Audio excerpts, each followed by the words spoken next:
तो फिर ऐसी परिस्थिति में प्रतिक्रिया का होना स्वाभाविक है। और संवैधानिक विकास की जब हम यात्रा शुरू करते हैं तो हम ये देखते हैं उसमें ये पहलू बिल्कुल साफ साफ दृष्टिगत होता है।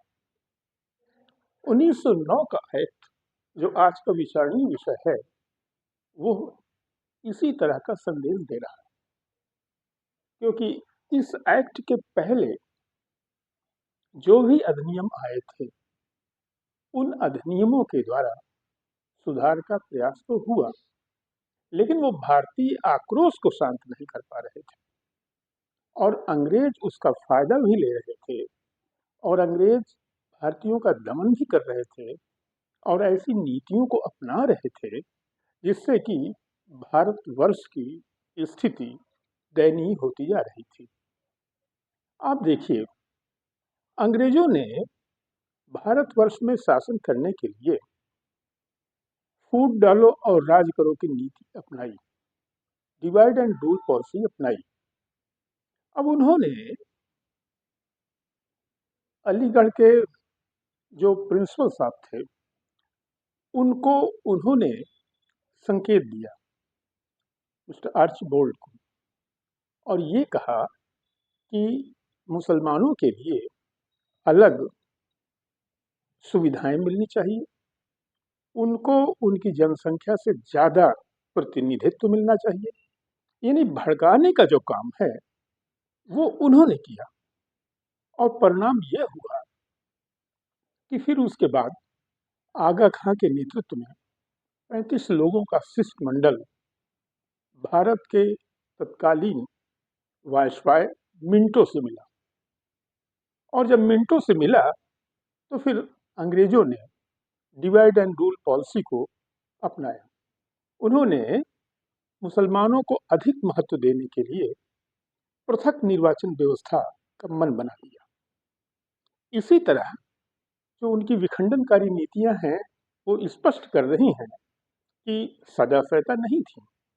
अच्छे भावना से वो भारतवासियों के लिए सुकृत्य नहीं करना चाह रहे थे, वो डिवाइड एंड रूल पॉलिसी को भी अपना रहे थे ताकि उनका शासन लंबे समय तक चलता रहे। और इसीलिए तो उन्होंने मुसलमानों के लिए अलग प्रतिनिधित्व की व्यवस्था को ही शुरू किया, नहीं तो आवश्यकता किस बात की थी। इसी क्रम में आप देखिए कुछ और भी घटनाएं हो गई। घटना ये हुई कि जैसे दुर्भिक्ष का काल आ गया 1896 में, प्लेग बीमारी आ गई। अब ऐसी परिस्थिति में जो प्लेग कमिश्नर थे मिस्टर रैंड, उनकी भूमिका बहुत अच्छी नहीं थी। उनकी भूमिका प्रताड़ना या अपमानजनक थी। तो बदला लेने के लिए भारतीयों ने कदम उठाया और उस कड़ी में उनकी हत्या भी हो गई। तो जाहिर सी बात है ये घटना ये इंगित कर रही है कि अंग्रेजों की भूमिका अच्छी नहीं थी और भारतीयों में उनके प्रति विरोध भाव पैदा हो रहा था। इसी तरह से और भी घटनाएं ये साबित करती हैं कि अंग्रेजों के प्रति भारतीयों के मन में आक्रोश पैदा हो रहा है। उन दिनों भारतीय राजनीति में उग्रवादियों का भी वर्चस्व शुरू हो गया था। राष्ट्रीय आंदोलन का जब आप अध्ययन करते हैं तो आप जानते ही हैं कि शुरुआती दौर में कांग्रेस में मितवादियों का वर्चस्व था, लेकिन धीरे धीरे लाल बाल पाल के नेतृत्व में अतिवादी गुट उभर करके आ गया। स्वराज्य मेरा जन्म सिद्ध अधिकार है, तिलक ने कहा। अब ऐसी परिस्थिति में निश्चित तौर पर भारतीयों में, विशेषतः युवा वर्ग में, ये भावना पैदा होना शुरू हो गई कि अंग्रेज इस तरह से नहीं है जो बिना मांगे हमारे लिए न्यायपूर्ण व्यवस्था लाएं। उनके साथ तो हमको कुछ कहना पड़ेगा, दबाव बनाना पड़ेगा। और यही वो कारण है कि कांग्रेस जिसकी स्थापना एक ब्रिटिश अधिकारी ने किया था, एलन ऑक्टेवियन ह्यूम ने किया था, और शुरुआती दौर में वो मितवादियों के नेतृत्व में काम करती रही। धीरे धीरे इस समय तक आते आते वह गरम दल के प्रभाव में आ गई और फिर लाल बाल पाल के नेतृत्व में कांग्रेस ने अंग्रेजों पर दबाव डालना शुरू कर दिया और होम रूल की मांग शुरू हो गई। और भी घटना हुई।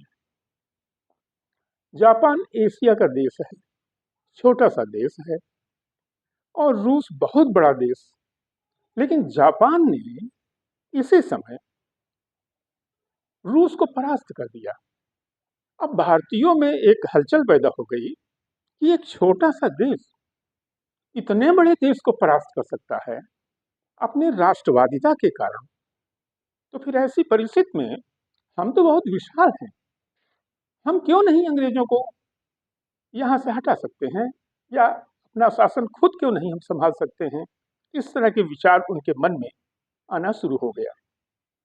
इस अधिनियम के पहले आप जानते ही हैं कि लॉर्ड कर्जन एक ऐसा प्रशासक था जिसकी नीतियां कुटिल थी। वो दंभपूर्ण व्यवहार करता था भारतीयों के प्रति, और इसको वो स्पष्ट करता भी था। अब एक उदाहरण आप देखें, बंगाल का विभाजन।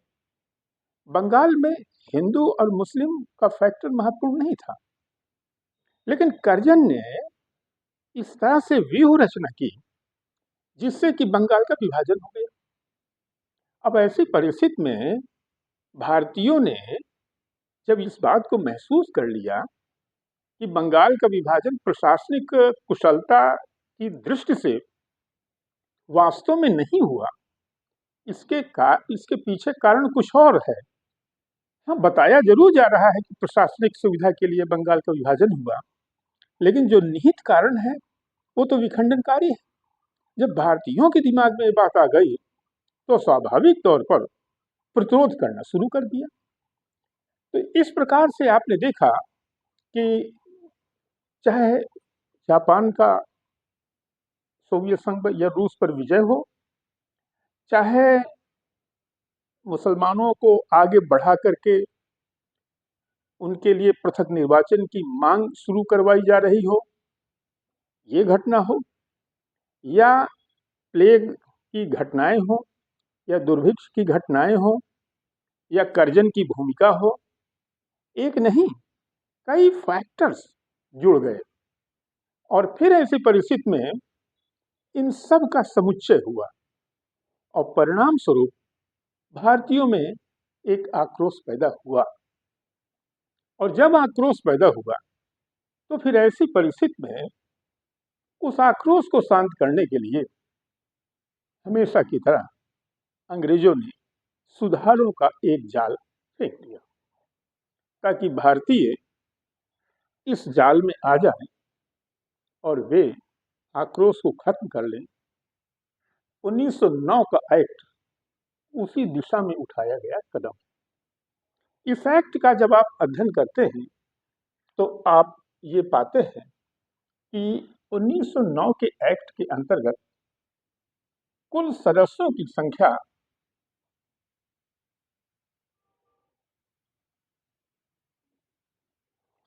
69 हो गई।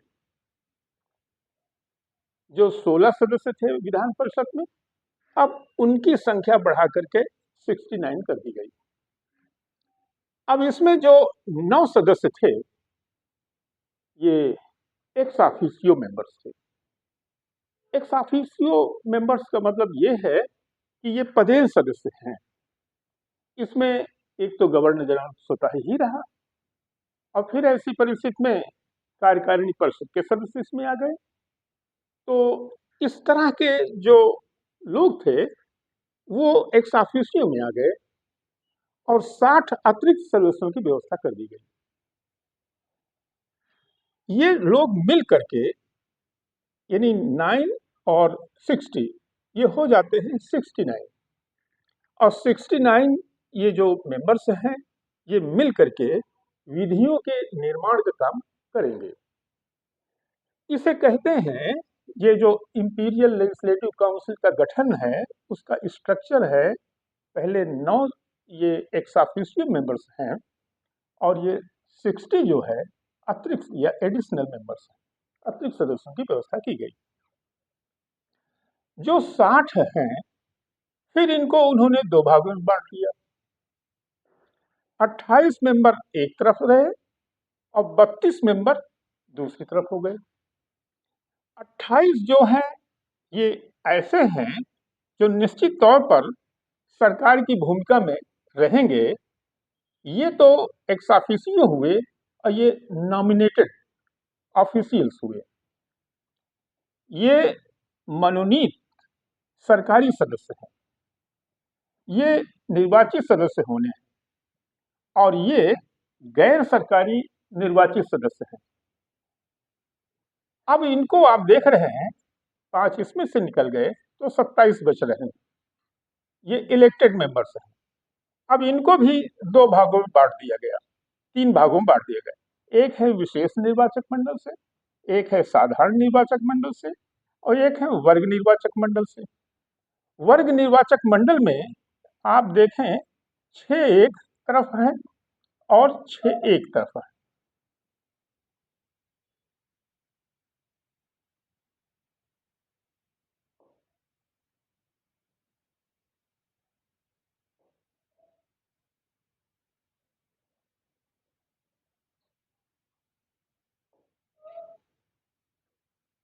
छह एक तरफ है।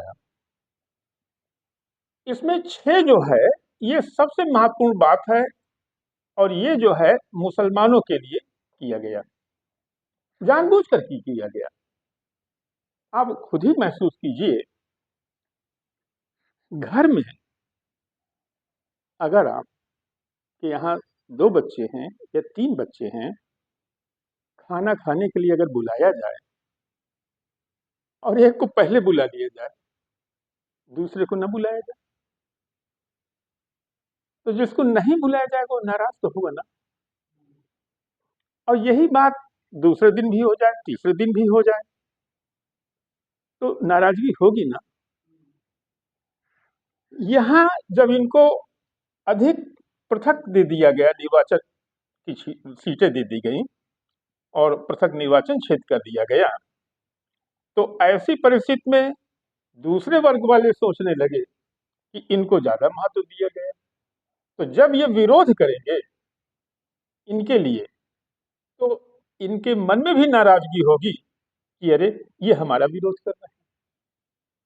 तो ये इनसे नाराज हैं और ये इनसे नाराज। ये व्यवस्था तो जबरदस्ती आ गई ना।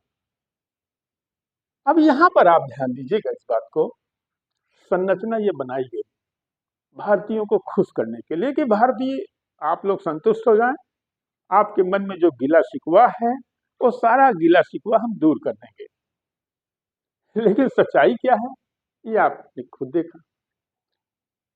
जो 9 सदस्य हैं, ये 9 सदस्य कौन है? ये 9 सदस्य एक्स ऑफिशियो हैं, इनको रहना ही रहना है, इनको रहना ही रहना है। ये कार्यकारिणी परिषद के सदस्य हैं, जिसमें खुद गवर्नर जनरल है, उसकी कार्यकारिणी परिषद के सदस्य हैं, तो इनको तो रहना ही रहना है। अब ऐसी परिस्थिति में 28 जो मेंबर हैं, इनको आप देख लें, ये कैसे हैं? ये सरकारी सदस्य हैं जिनको मनोनीत किया गया है गवर्नर जनरल के द्वारा। तो नॉमिनेटेड या मनोनीत, जाहिर सी बात है, नाम से ही स्पष्ट है, जो मन का मीत है वही तो मनोनीत है। तो जब ये मनोनीत किए जा रहे हैं, तो इधर देखें 9 और इधर 28।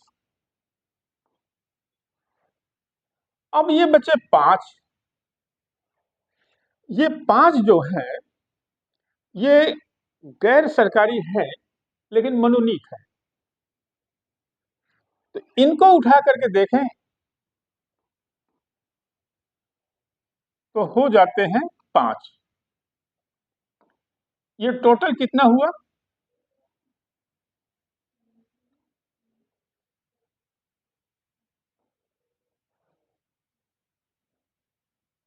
तो इधर निर्वाचित कितने हैं?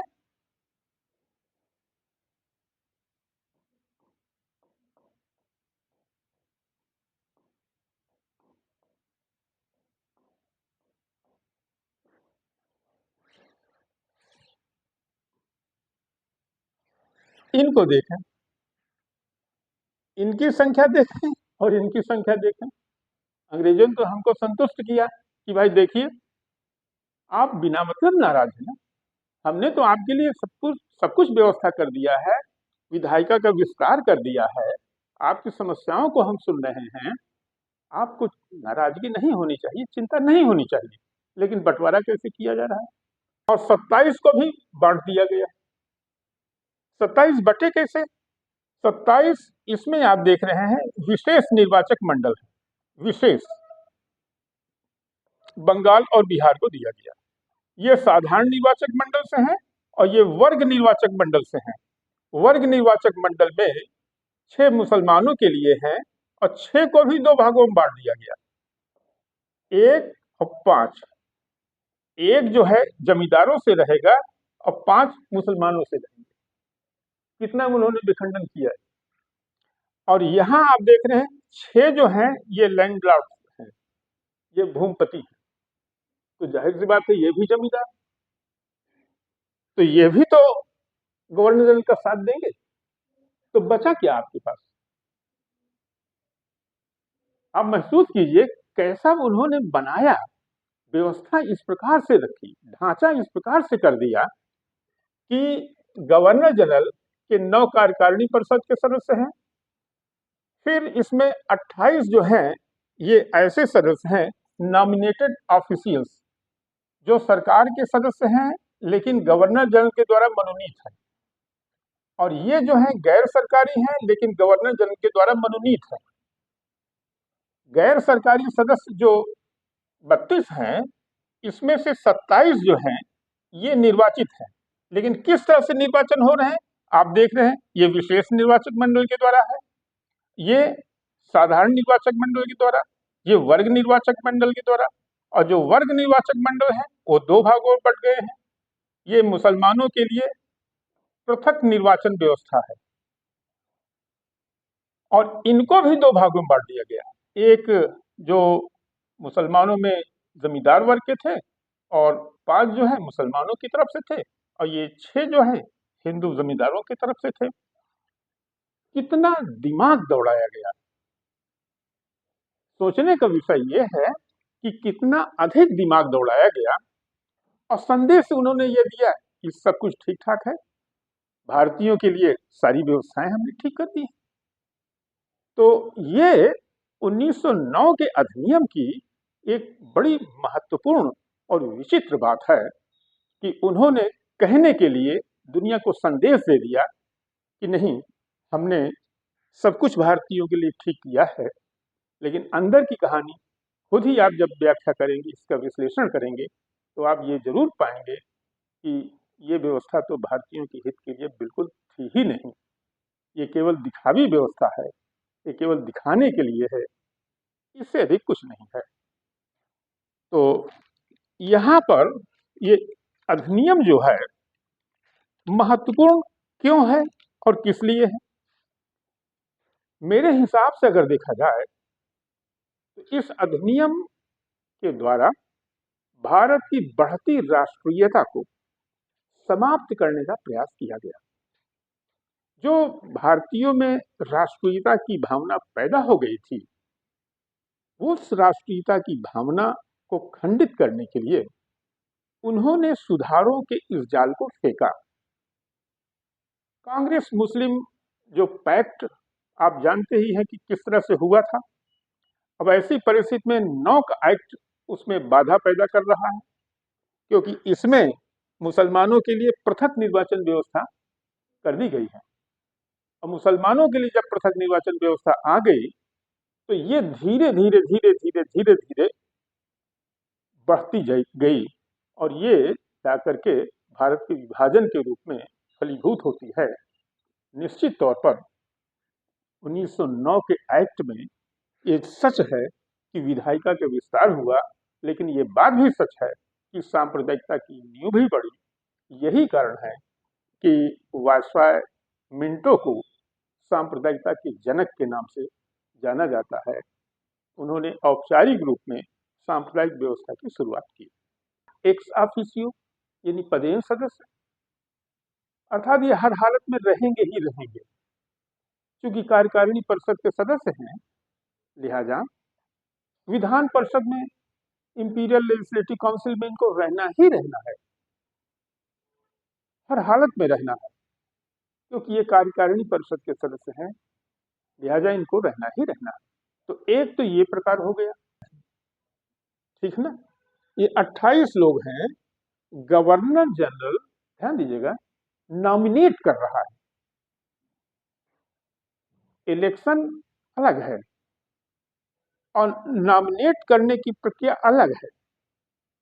नॉमिनेट जो होते हैं वो ऊपर से ही भेज दिए जाते हैं, और जो इलेक्टेड होते हैं वो जनता के द्वारा भेजे जाते हैं। तो गवर्नर जनरल के द्वारा ये नॉमिनेट कर दिए गए। और कैसे हैं सदस्य? ये सरकारी सदस्य हैं। और आपसे बेहतर और कौन जानेगा, जब आप सरकारी सर्विस में जाते हैं तो फिर यशमैनशिप की बात आ ही जाती है। अपने से बड़े अधिकारी पुलिस विभाग में आप देखते नहीं, डीजीपी है, आईजी है, डीआईजी है, एसपी है, डिप्टी एसपी है, तो यशमैनशिप की बात रहती है, रहती है। ठीक है सर, यस सर, है ना, आप जैसा कह रहे हैं वो काम होगा। तो क्योंकि ये सरकारी सदस्य हैं और गवर्नर जनरल के द्वारा मनोनीत हैं, तो क्या गवर्नर जनरल के विरोध में जाएंगे? ये कभी नहीं जा सकते हैं। तो एक तो ये हुए, एक्स ऑफिसियो हो गए। जाहिर सी बात है, ये गवर्नर जनरल के नजदीक के ही हैं, उसके साथ ही हैं, चूंकि कार्यकारिणी परिषद के सदस्य हैं ये। तो फिर ऐसी परिस्थिति में ये गवर्नर जनरल के हिसाब से तो काम करेंगे ही करेंगे ना, क्योंकि उसकी कार्यकारिणी परिषद में। और ये जो है 28, ये गवर्नर जनरल के द्वारा नॉमिनेट किए गए हैं, और उस पर ये सरकारी हैं। एक तो नॉमिनेट किए गए और दूसरा ये सरकारी है। तो जैसा गवर्नर जनरल चाहेगा वैसा ये काम करेंगे। अब 5 ऐसे हैं जो हैं तो गैर सरकारी, लेकिन गवर्नर जनरल के द्वारा मनोनीत कर दिए गए। भाई आप बताइए, आपके मन में अगर आपको कोई बड़ा पद दे दिया जाए, तो जिसने आपको बड़ा पद दिया, तो मन में बात रहेगी कि नहीं रहेगी कि इसने मेरे लिए ये काम किया है, तो मुझको भी इसके हिसाब से काम करना है। तो ये तो सरकारी हैं, ये तो हर हालत में रहेंगे। लेकिन गवर्नर जनरल ने जब इनको मनोनीत कर दिया, तो इनके मन में भी तो एक भावना पैदा हो गई कि अरे, कहाँ गवर्नर जनरल और कहाँ हम। जब गवर्नर जनरल ने मुझको मनोनीत कर दिया है, तो इसका मतलब है कुछ खास समझ करके है ना। तो मैं गवर्नर जनरल का खास हो गया हूँ, गवर्नर जनरल की नजर मुझ पर रही है, तो ये भी गवर्नर जनरल के हिसाब से काम करेंगे। तो इधर आप देख रहे हैं एक्स ऑफिसियो, ये पहला प्रकार हो गया जो 9 का।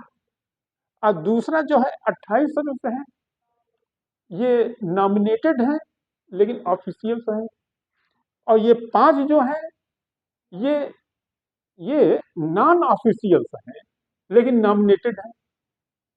तो तभी तो हमने जोड़ा 9, 28 और 5, ये 42 हो गए।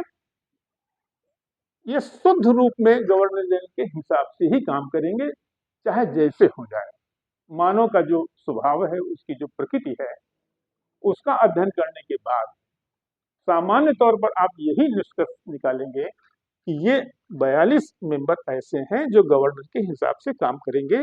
तो 3 प्रकार ये हो गए। और चौथा प्रकार है इलेक्टेड। तो जब क्वेश्चन आएगा तो इसको बहुत सावधानी से आप ध्यान में रखिएगा, अलग अलग मत करिएगा कि कह दीजिए कि नहीं जमींदारों का अलग है, मुसलमानों का अलग है, ऐसा नहीं। 4 प्रकार हैं इसके। इसको फिर मैं आपको बता रहा हूं, ये क्वेश्चन बहुत महत्वपूर्ण है कि कितने प्रकार हैं। तो प्रकार तो चार हो गए।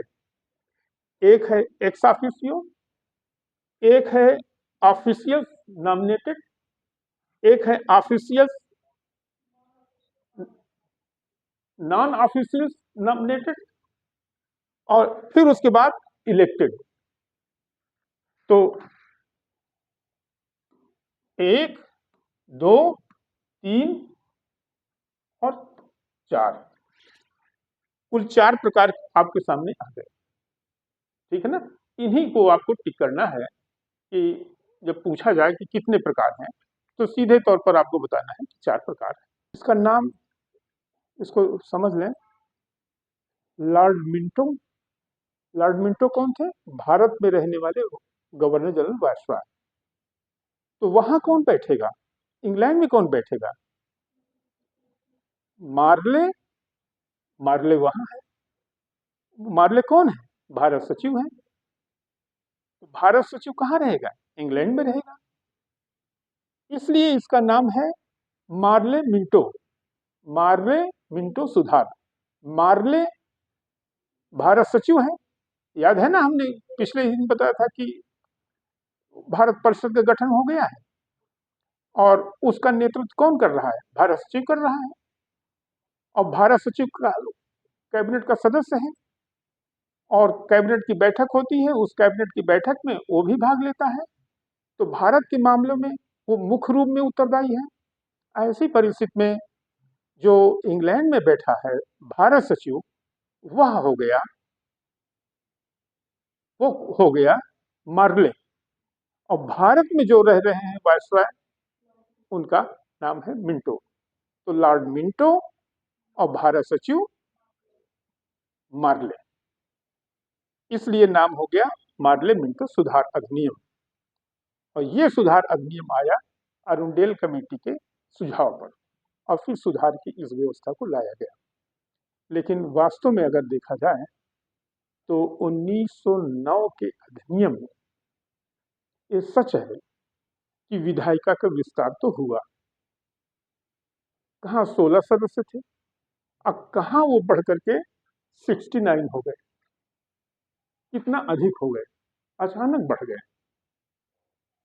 लेकिन ये जो व्यवस्था आई, इसके पीछे बहुत सादा सहता नहीं। इसके पीछे जो अंतर्निहित कारण है, वो अंतर्निहित कारण है भारत में बढ़ती राष्ट्रवादिता को खंडित करना। क्योंकि भारतीय राष्ट्रीय कांग्रेस शुरू में तो एक इंटरेस्ट ग्रुप के रूप में स्थापित हुई एलन ऑक्टेवियन ह्यूम के नेतृत्व में 1885 में। तो लिहाजा उसमें आप देख रहे हैं कि अंग्रेज भी सम्मिलित होते हैं और जो यशोगान करने वाले हैं भारतीय राष्ट्रवादी भी, उनकी भूमिका भी अच्छी है। लेकिन कुल मिलाकर के उनकी भावना उधर है, ब्रिटेन की तरफ है, तो वो इसमें सम्मिलित होते हैं।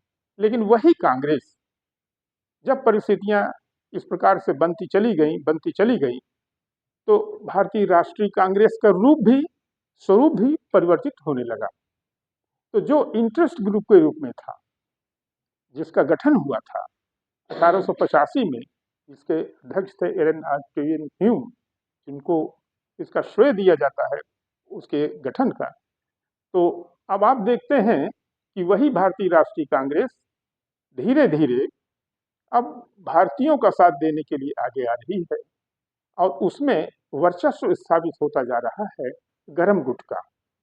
गरम गुट में लाल बाल पाल, लाला लाजपत राय, विपिन चंद्र पाल और बाल गंगाधर तिलक, तो ये लोग ऐसे थे जो राष्ट्रवादी भावना से अभिभूत थे।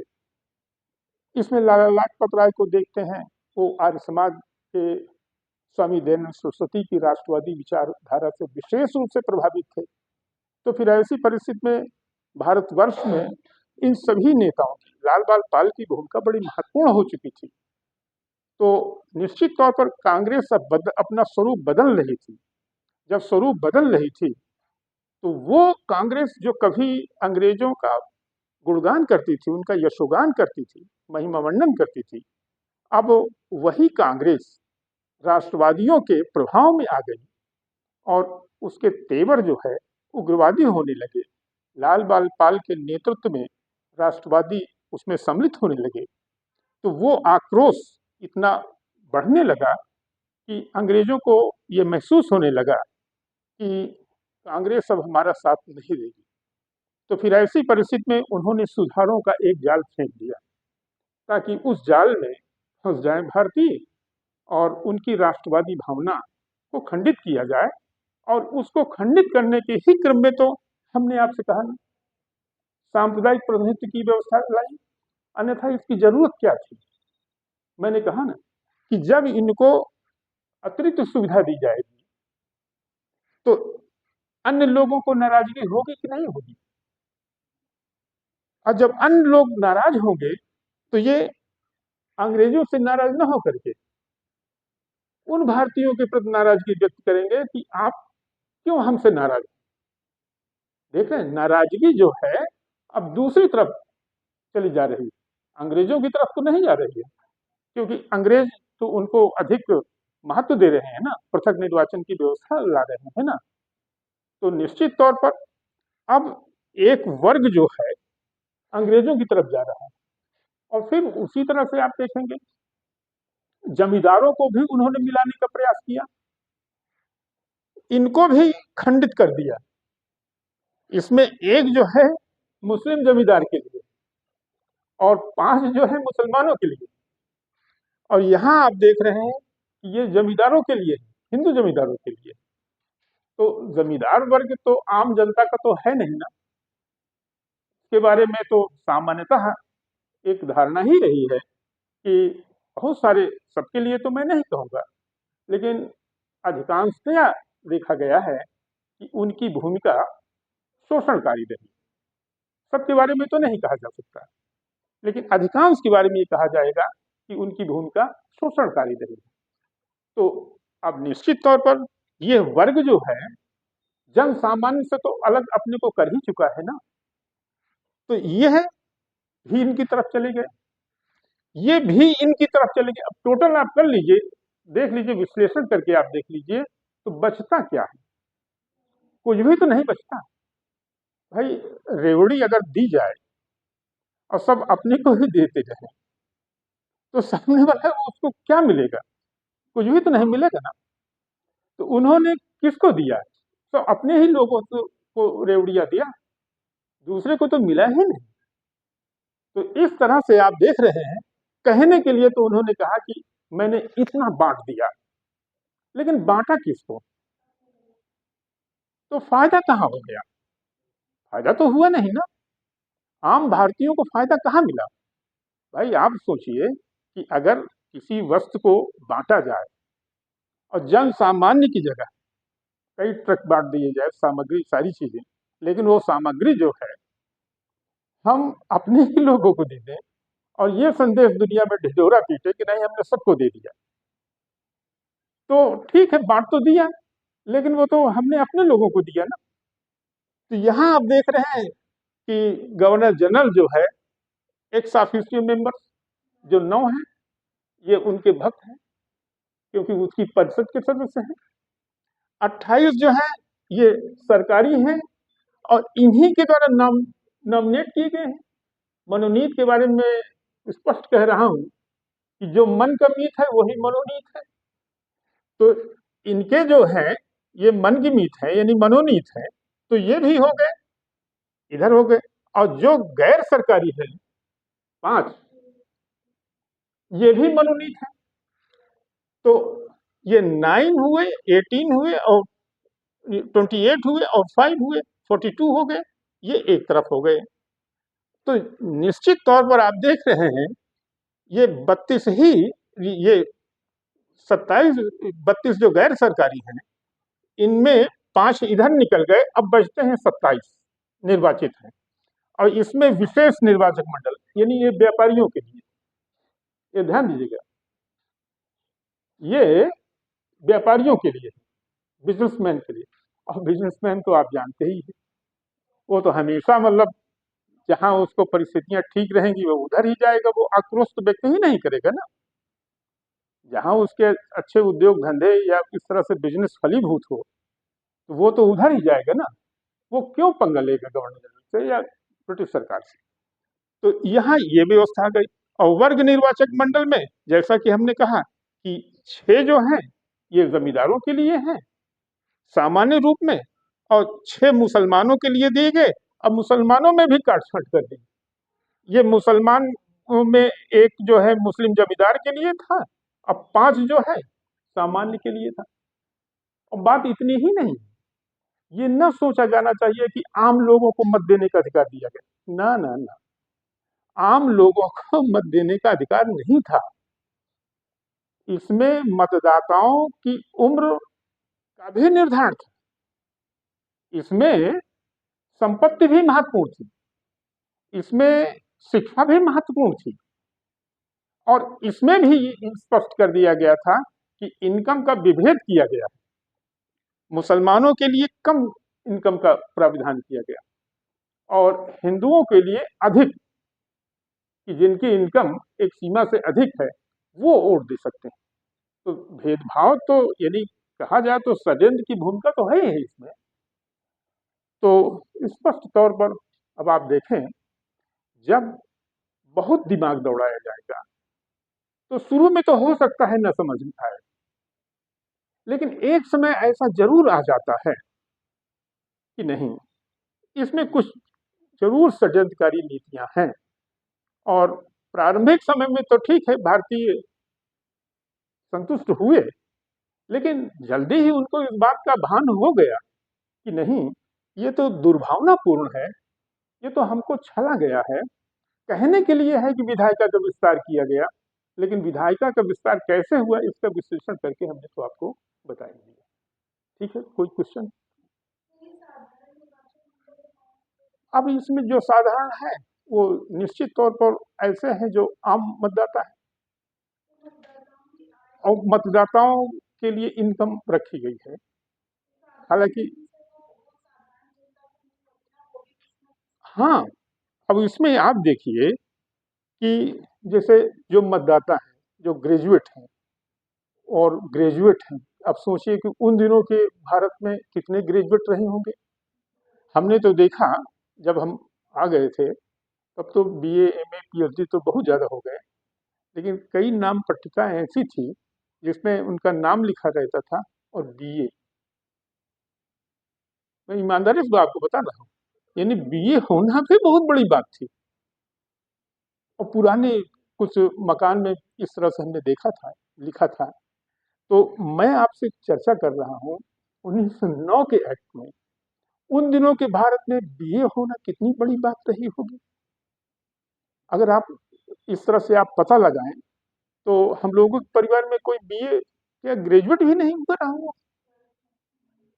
तो इतनी योग्यता उसमें बताइए, जो मतदान करने के लिए जा रहे हैं, तो सबको तो नहीं है ना, आम भारतीयों को कहाँ मत देने का अधिकार। और इसी तरह इनकम टैक्स की सीमा लग गई, इसी तरह जमींदारों में लगा दिया गया कि जिनको नवाब या इस तरह की पदवी है वो अपना कर सकते हैं। तो साधारण लोग तो उसमें थे नहीं, अति विशिष्ट लोग ही मतदान कर रहे हैं। लिहाजा ये न सोचा जाए कि ये आम भारतीयों के लिए है। होता ये था कि इस अधिनियम के द्वारा स्थानीय निकाय थे, स्थानीय निकाय जो है इलेक्टोरल कॉलेज को चुनते थे, यानी निर्वाचक मंडल को, और निर्वाचक मंडल प्रांतीय विधायिका को चुनते थे, और प्रांतीय विधायिका फिर इंपीरियल लेजिस्लेटिव काउंसिल के सदस्यों को चुनती थी, इनको चुनती थी। तो सामान्य लोग कहाँ चुनाव में भाग ले रहे हैं, ये प्रत्यक्ष चुनाव तो है ही नहीं है ना, ये तो अप्रत्यक्ष चुनाव है ना। आपका क्वेश्चन सराहनीय है, बहुत अच्छा क्वेश्चन था। ठीक है।